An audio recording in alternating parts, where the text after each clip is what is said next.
And we're live. Hi, my name is Shamananda, and this is Chef Whitney Aronoff, chef extraordinaire, maker of incredible spices, recipes that are to die for. This woman knows all of the secrets. Hello, Whitney. Hi, happy Thursday night. Excited to be here with you to talk all things health, wellness, and spirituality. Absolutely, absolutely. So, I wanted to ask how your week went. So, what's been happening in the life of you? Good. I've been cooking a lot for a lot of clients, doing weekend dinner parties. Had another great podcast episode come out this week, all about affirmations and visualizations and making them work. And working on shipping out spice orders so more people can enjoy healthy, flavorful, delicious meals at home. So that's kind of been my world this week. How about you? Oh, cool. Yeah, I've been bouncing around all over the place doing all kinds of things. It feels like there is just not enough hours in the day to finish everything. And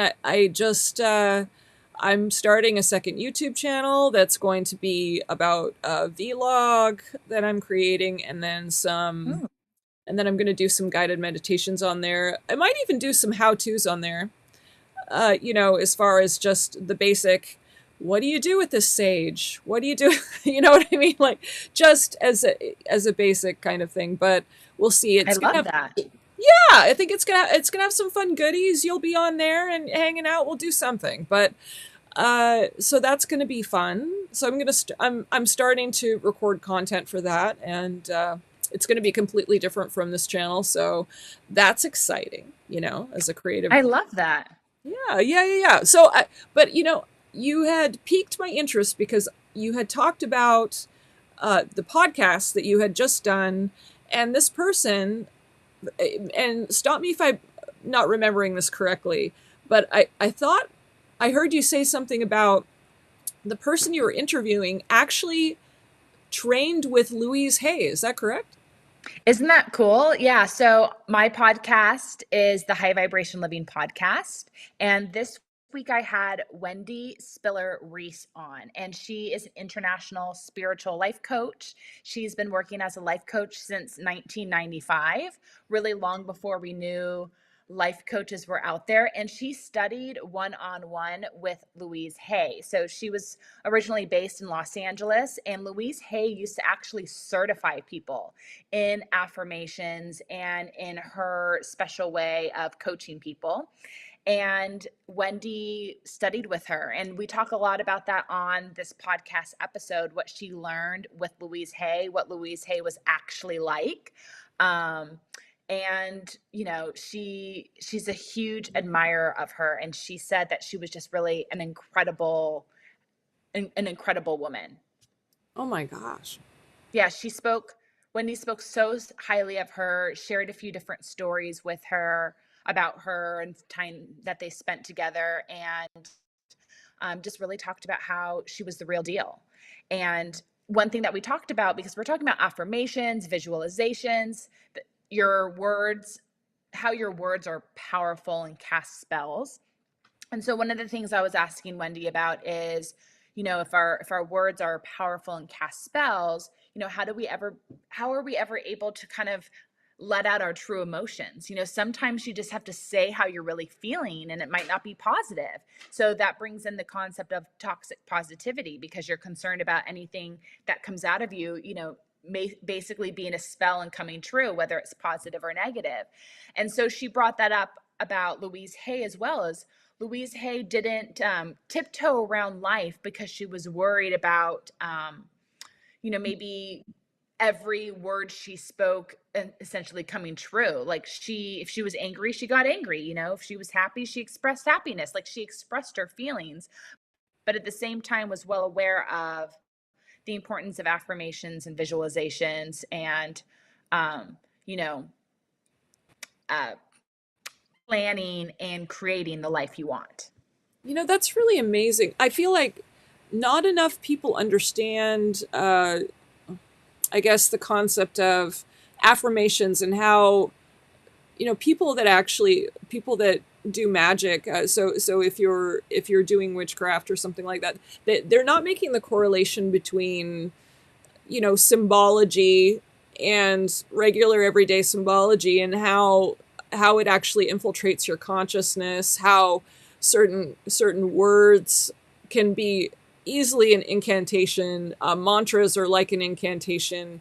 So it's we use all of this stuff anyway. I think it's just some people will label it as one thing, and you know, and it doesn't need to be labeled as anything really. It's just if you want to see it as witchcraft, it is. If you want to just see it as doing mantras, it is. If you just want to see it as positive affirmations, I mean, there's so many different ways to label it, but does it really matter as long as the agenda behind it is pure and healthy and you're trying to become a better person?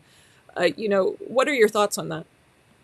I completely agree with you. I kind of equate it to food. And when people start to overanalyze food, you know, if you want a cookie, you go and you buy or you make the best quality cookie you can.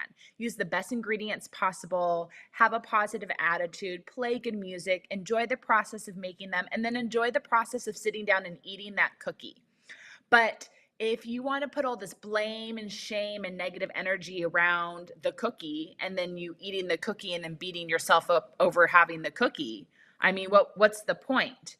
So it's like beating yourself up over, you know, maybe saying a negative word or not always being positive. I mean, what is that serving?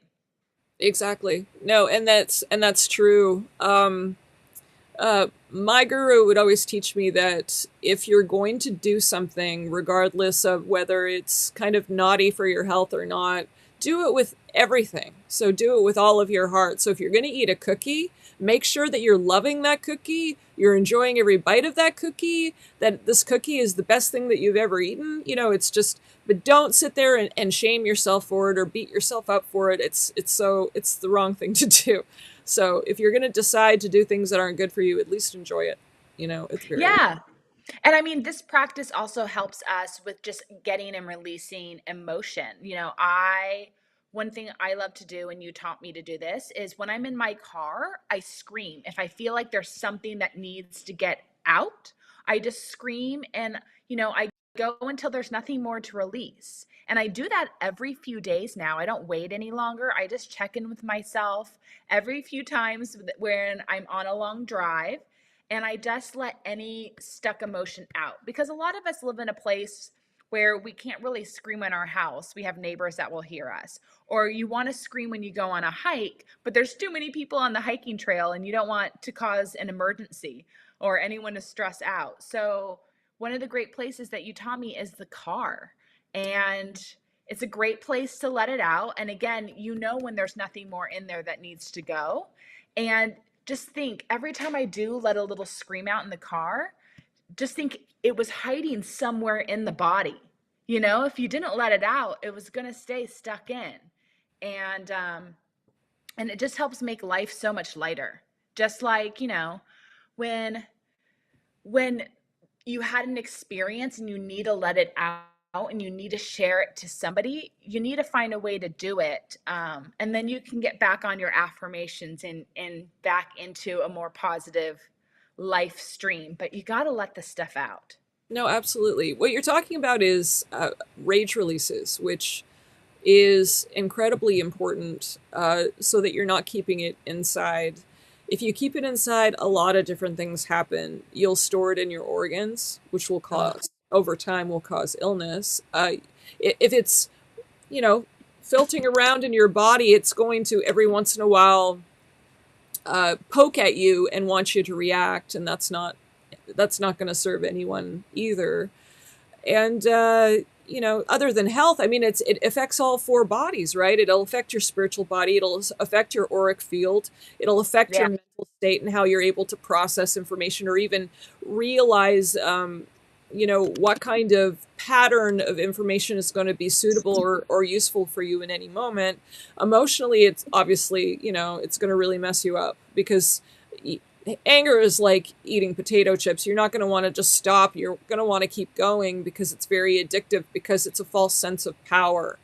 there's a lot of power in anger, and people who feel powerless often hang on to that and don't want to let go because it's a current, and they don't often feel that kind of strength inside of them if they're low on self-worth or self-love. But spiritually, it's not good for you. It changes your work field. It's just you got to get it out of you. You don't want it inside. It's better to feel peace anyway. So rage releases, healthy ones. You can take a baseball bat and hit a cardboard box. Again, I learned that from my own teacher. And then as far as the screaming into a pillow, a lot of people can't do that in their homes.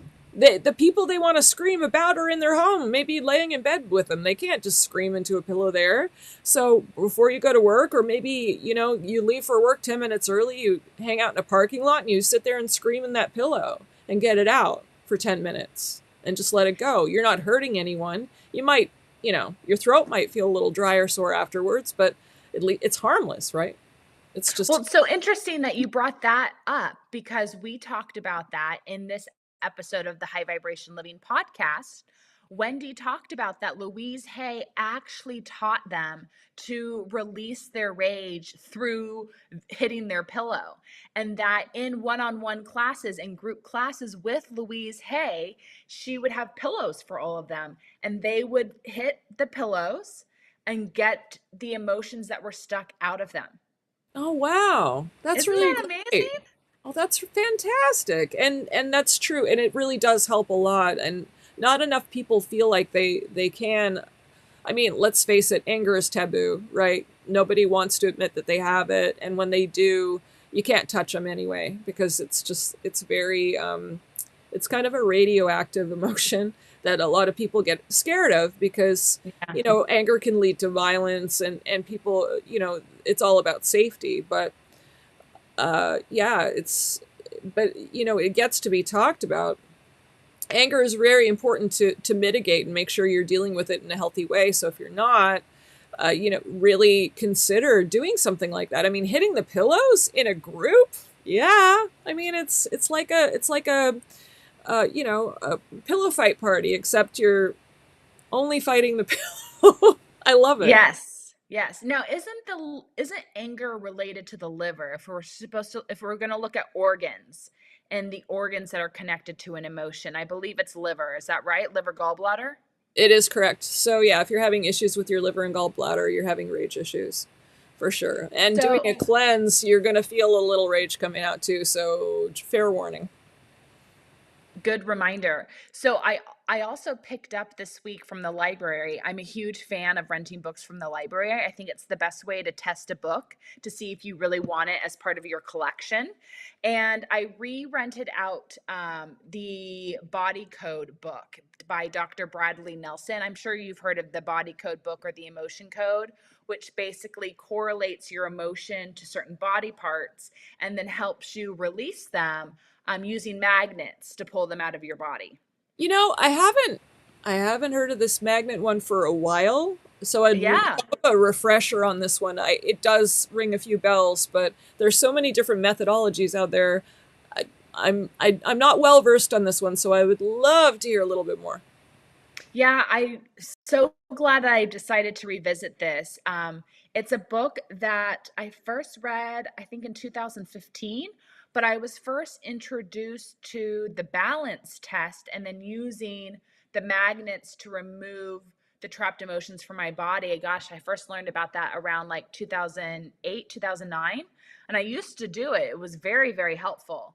Um, and I'm glad I'm revisiting it. But basically, the book provides a variety of ways for you to muscle test yourself. And for me, the balance test works really well, where you stand up straight, close your eyes, and you can ask your body a yes or no question, and you lean forward for yes and back for no. Right. I've been doing that practice for 15 years, and people who follow me on social media or my podcast know that I use that all the time for choosing olive oil or items at a grocery store or supplements. So I can trust my body when I ask questions that way. But they provide a variety of ways for people that are learning to trust their intuition. And then it provides a chart.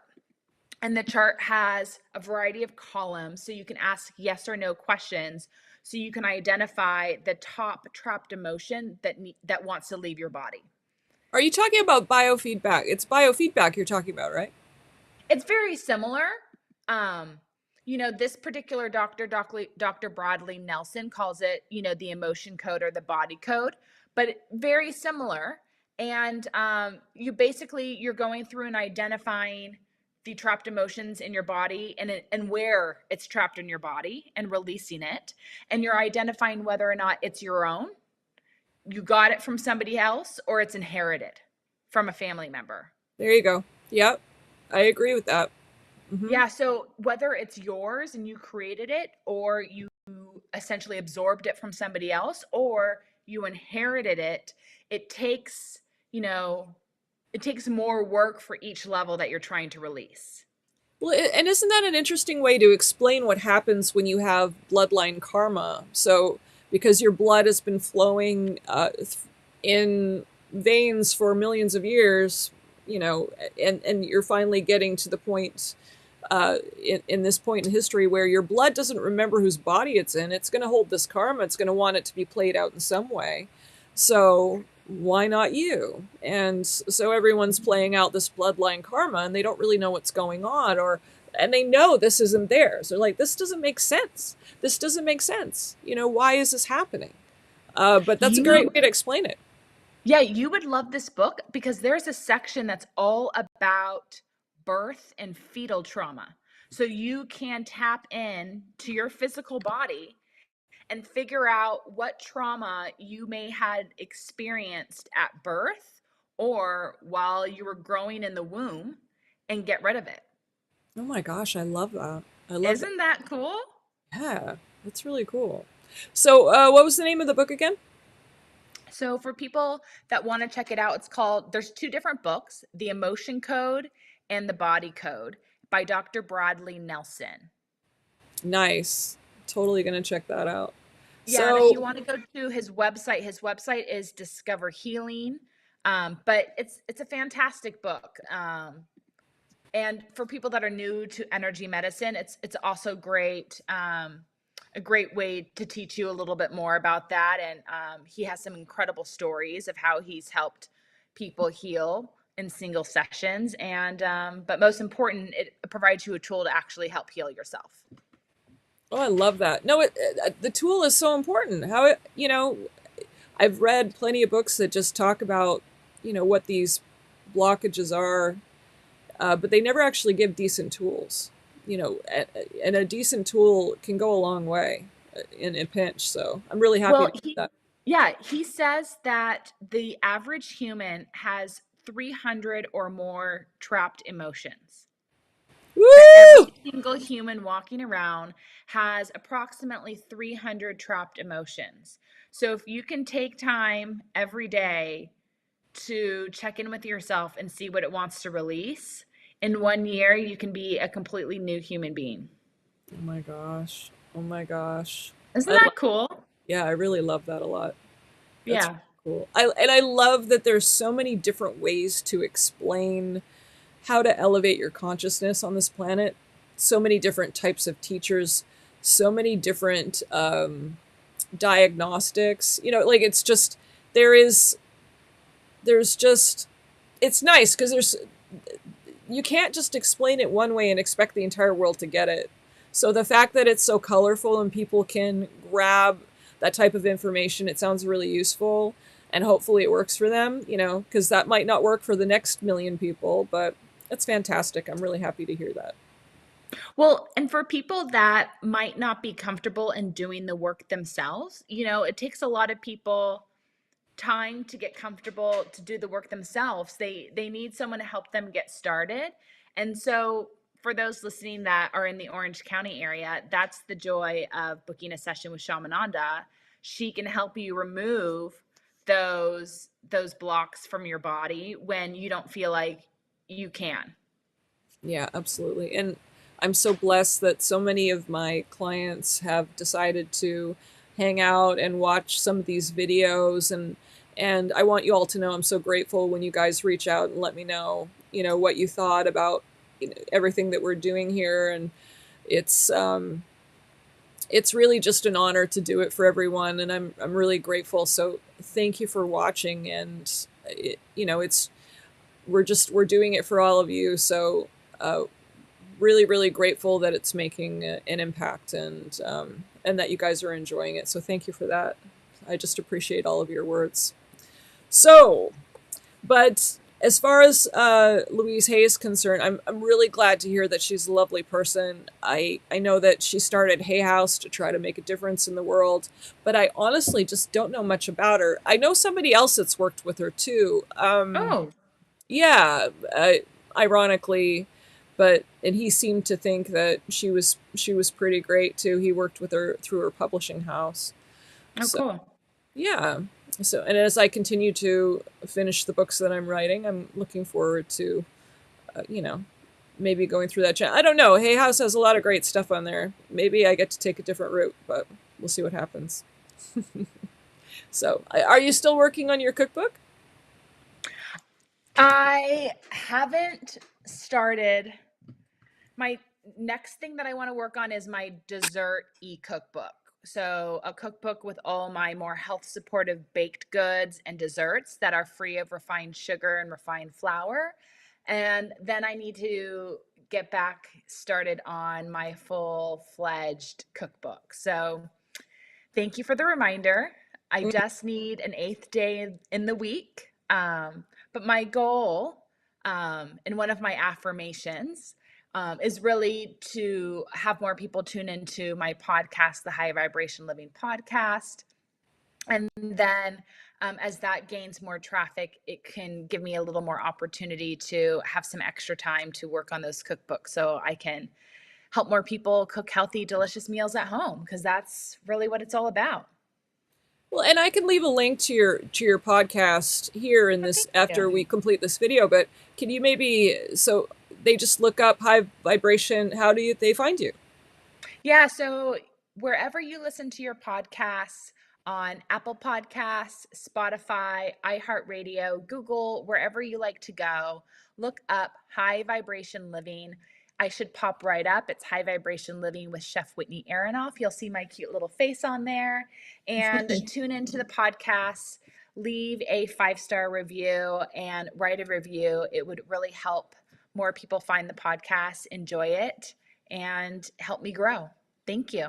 Absolutely. Well, and it's nice to support people who are very mindful about contributing to the world in a positive way as well. So, absolutely, that's something that everyone should be doing. And I'm grateful that you're doing all the work that you're doing, Whitney. It's really quite phenomenal. So, thank Well, and the great thing for the people that are tuning in today and that tune into the podcast, all that content is free.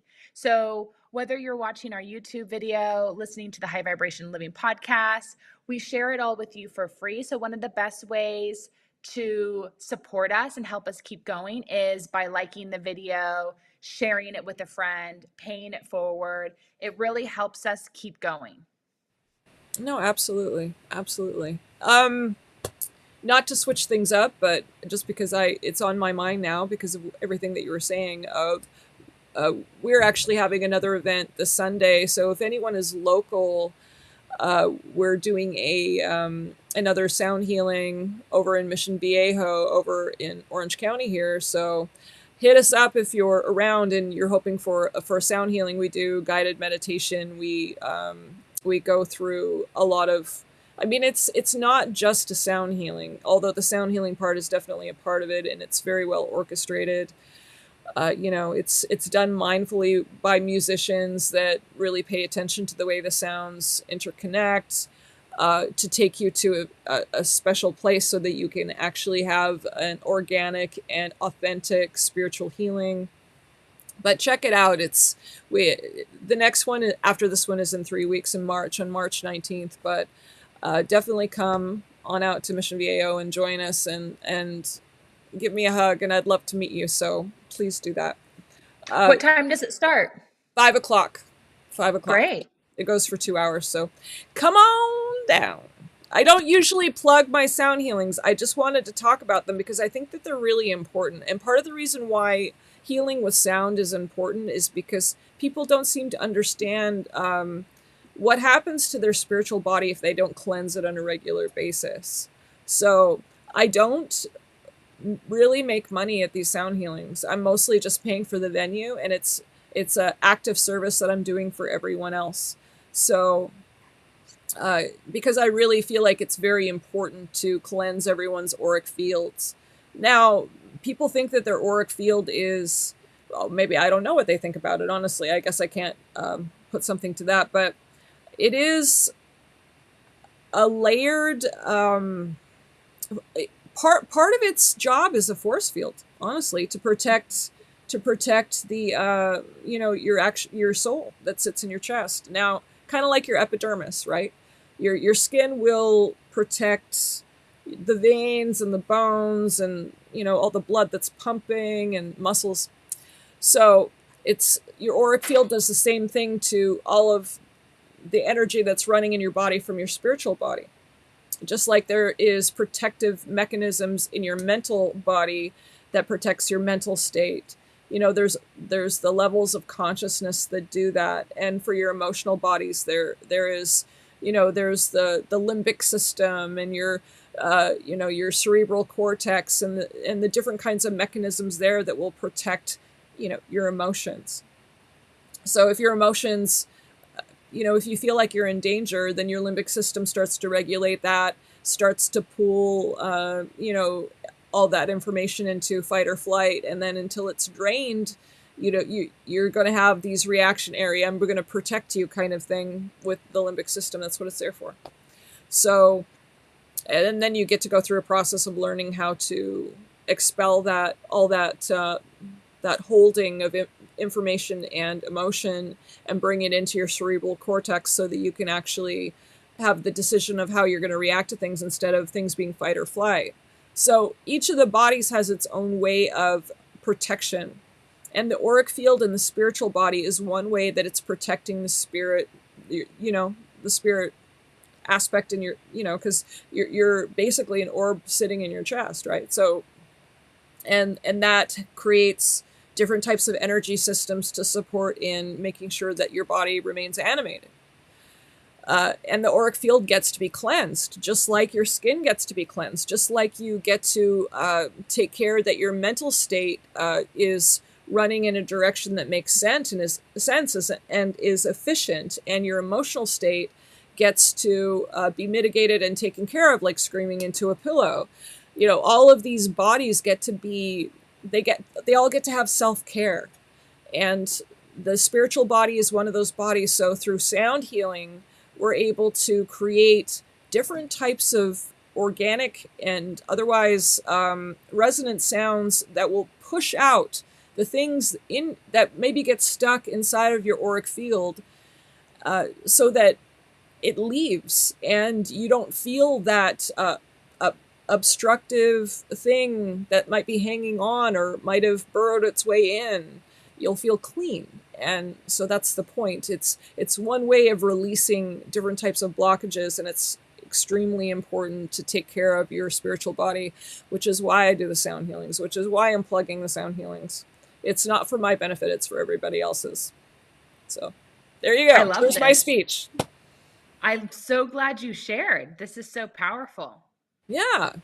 What are your thoughts? I mean, you went to the very first one we did. What did you think? I did, and I've always been a big regular sound healer, sound bath student. So prior to 2020, I've always gone to a sound bath every month for years, because it does exactly what you just said without you knowing about it. It just brings you back to balance. Mm-hmm. Exactly. And then, so maybe people won't understand why they walk away feeling clean or clear or light, but light is usually what they say. And it's because we're pushing the dark out. We're pushing out what doesn't need to be there. We're pushing out the disease that occasionally happens in the auric field, in the spiritual body, through sound and through spiritual acrobatics, so to speak, where you can learn how to heal the spiritual body through spiritual means. You get to, it's an art form. So it's an art form, and if you're doing it through sound, it gets to be done in a certain way. It's not just about making the sounds. It's about the intention behind the creation, the nucleus of what you're creating with the sound. So if you're sitting there and you're manifesting these sounds with a certain kind of intention, and if you're a practiced spiritual person, you might be able to drum up the energy that will attach itself to the sound and then flow around the room and be able to do its thing with the people there. So it's an art form. I mean, sure, you could get a singing bowl and just play it. And yeah, it might support a little bit with the vibration and the tone. But the secret sauce behind a sound healing is the intention and the what you're adding to the creation of the sound itself that will support in shifting everyone's auric fields and pushing the energy out and replenishing that with something they can really use. So that's why you get to go to the right kind of sound healing, not just somebody that has a singing bowl and a mallet and maybe a gong and says, I can do this, it's going to be great. Okay, it might sound pretty, and you might be able to let go of some stuff, but if you're not going to the right kind of place, it's only your experience will be very limited. And so we really try to create something that's extra special, and I believe we do a great job. So When someone's going to a sound bath or sound healing, how should they prepare? Is there an intention they should have when they show up, or do they just need to come and lay on their yoga mat, bring a blanket and a pillow, get cozy, and take a nap? What should we do to get the most out of it? well, if you're really being deadly serious about going to a sound healing and really wanting to have the greatest impact, then doing something like purifying, well, you should be purifying anyway, but let's say you're just not the type of person that really does that. Deepen your purification, whatever your practice is. So if you don't really do it, then, do something. And if you do it, then go deeper. So as an example, you could juice for a week. You could juice organic, fruit, vegetable, learn how to do it, or even go on a complete cleanse with just some lemon water, even if it's just for a couple of days beforehand.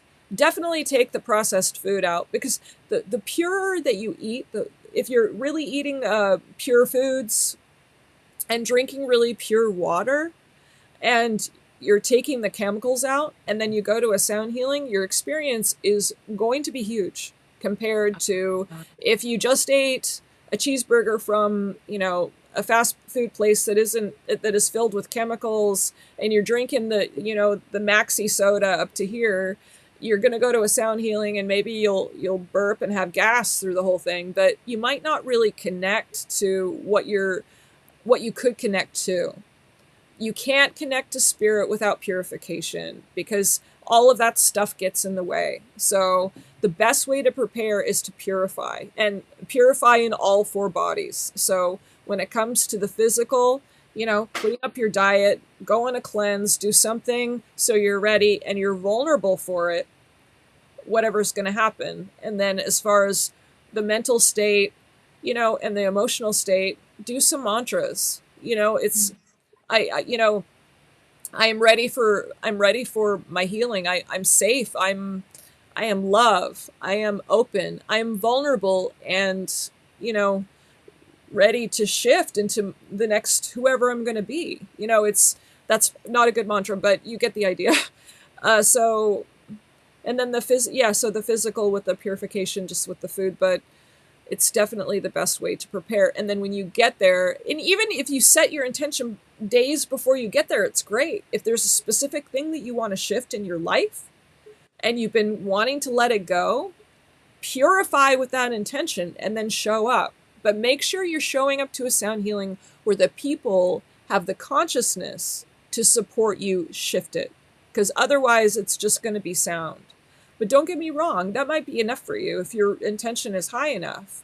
But for optimal results, you're going to want to find a place and practitioners that have the consciousness that can support you. So that would be the best way to go about it. Does that make sense? Yes, absolutely. Yeah. So that was my rant for the day. I I ranted. love it. Cool. Cool. So I hope that at one point I'd like to maybe do it where I'm doing it live so that Mm. people from all over the world can see what happens and what we talk about and what we do. I think that would be really great because then maybe other people could try it too. There is if there's practitioners that have never done a sound healing, maybe they can start doing that. I think that if the more that that's going on in the world in that way, the better. So I would love to see that happen. I But will happily volunteer to film and show what it's like when you do the tuning forks. I'll be the woo! model.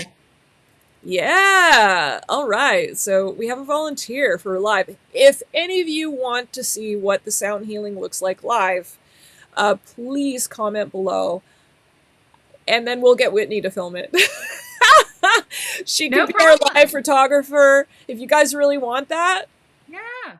let me know, and I'll set it up, and we'll make that happen. She'll Yeah. be on crew. And then you guys can bliss out for, 40 minutes to an hour on a Thursday night and then crawl into bed. I mean, nothing better.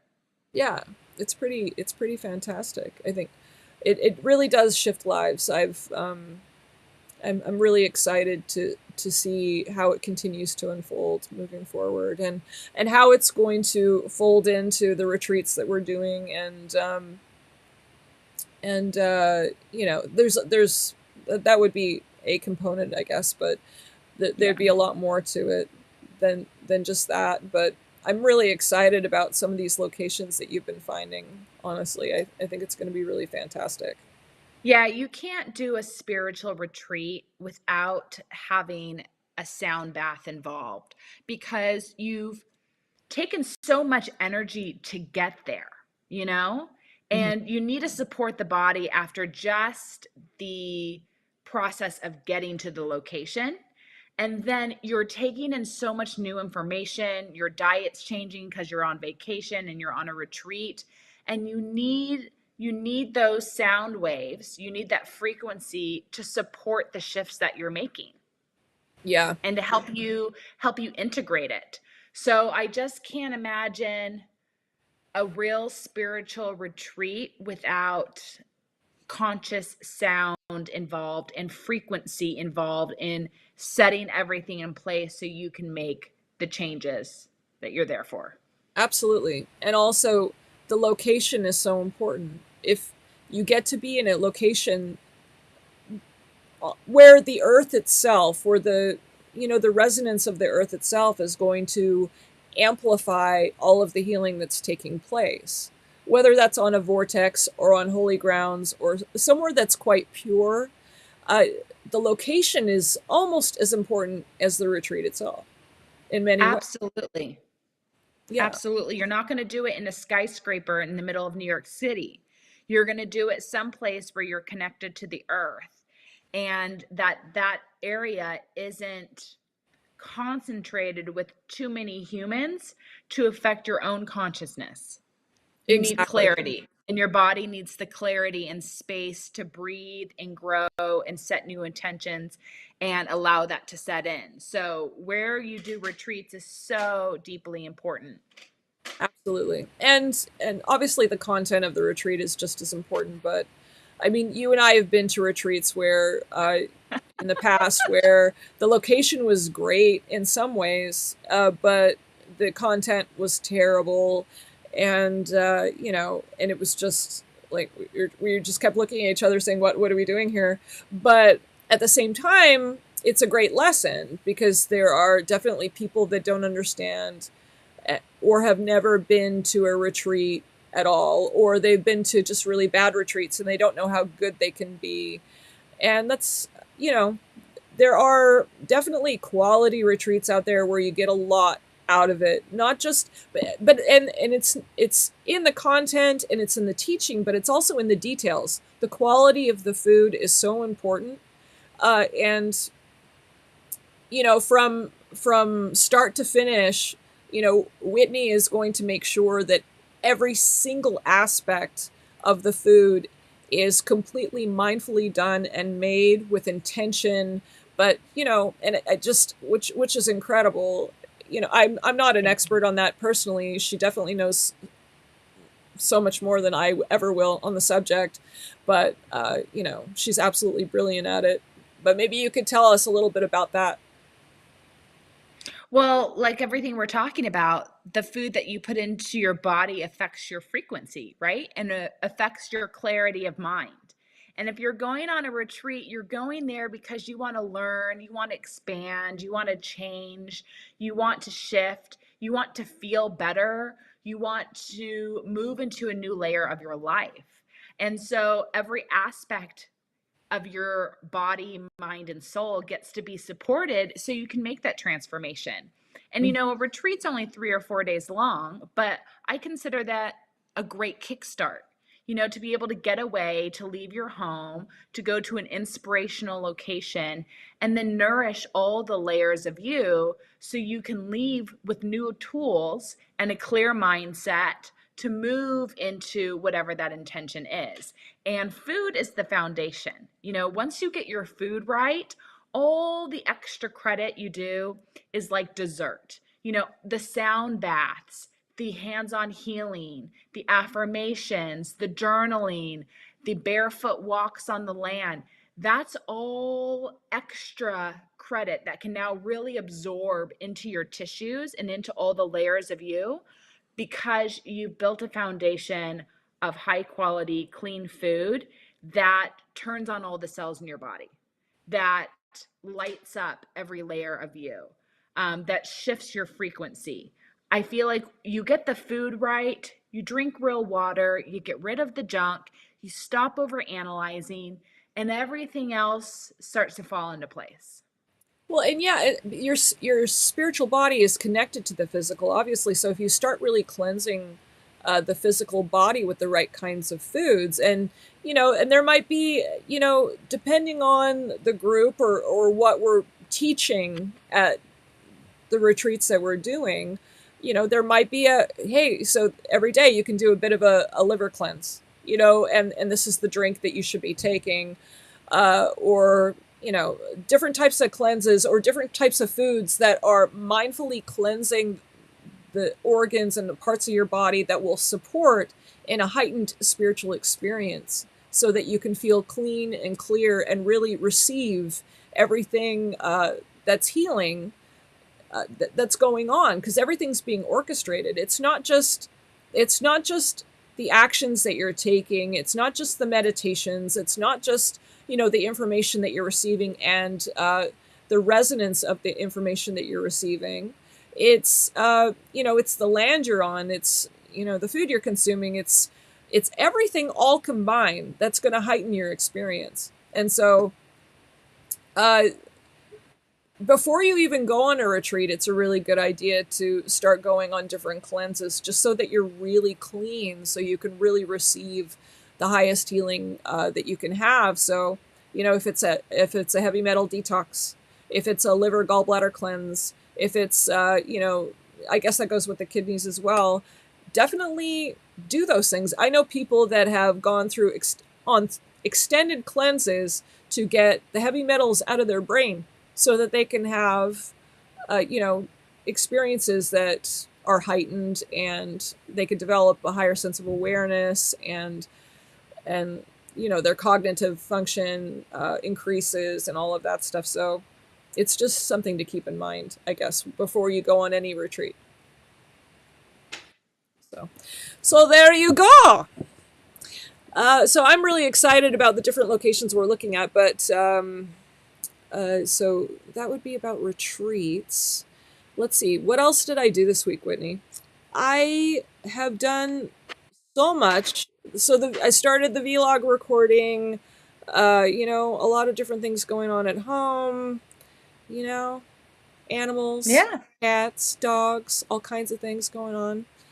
And yeah, I'm loving life. I'm grateful for being able to spend so much time with some really great people, and I absolutely adore my clients, and I'm very blessed to spend time with such amazing people. So I live a blessed life. I truly do, and I'm grateful for every second of it. And I'm really grateful that we get to do these have these talks and have this time together, because life is short and I love spending it with beautiful people. So I'm grateful Me for you too. as well. Anything that you wanted to share about your week before we start closing the gates here? No, I think that's it, guys. I would love for you to leave a link in the show notes to your sound baths. So I can share this episode and more people can find them and attend it. And we'll be sure to leave a link to the High Vibration Living podcast so you guys can tune in. And there's 2 episodes on the podcast with Shamananda. So they're very specific topics. So you can tune in and listen to those. I'll make sure to share those particular links so you can catch up with some of Shamananda's teaching on the podcast. Oh, and maybe to the book too that you talked about. That might be nice so that people can just see it in the notes below, and they can click on, or they can. Absolutely. I'll pass a link along for the body code. Yeah. And for those of you that have never heard of Louise Hay, uh, she definitely has written some incredible books. One of which that Whitney read that she loved. What was it called again? Oh, um, let me look up the exact name. I think it was "You Can Heal Your Life." Is that right? I think yeah, You Can Heal Your Life Yeah. is the book. It's a great book. It's a classic. Everyone should have it. So in the back of that book is are all of these things that go, maybe not go wrong in the body, but happen to the body, and you can look up all these different types of diseases or issues, and she will give you an explanation of what's happening spiritually and a mantra to do in order to start reversing it, which is really fantastic. So, you know, I've used the back of the book, or I have at least in the past, many times, and it's incredibly useful. So if you haven't ever read this book, please check it out. I think it's really great. I don't know Louise Hay, so I'm not plugging somebody just to plug them. So don't think that. I just think that it's useful information, and Yeah, you find it it really useful goes too. hand in it really goes hand in hand with the body code. So if you read Louise Hay book and you read the body code in any order, like you'll see very similar teachings and both provide tools to help you get that stuff out of you so you can just move forward with your life. Yeah, absolutely. So, and it's all about the purification. Let's Yeah. get those. Yeah. So for the mental state, the mantras, getting the right mantras for whatever truly ails you is very important. So Yeah. and I would say be really careful with mantras specifically, because you could think that something's a great mantra because it sounds good in your head, but Yeah.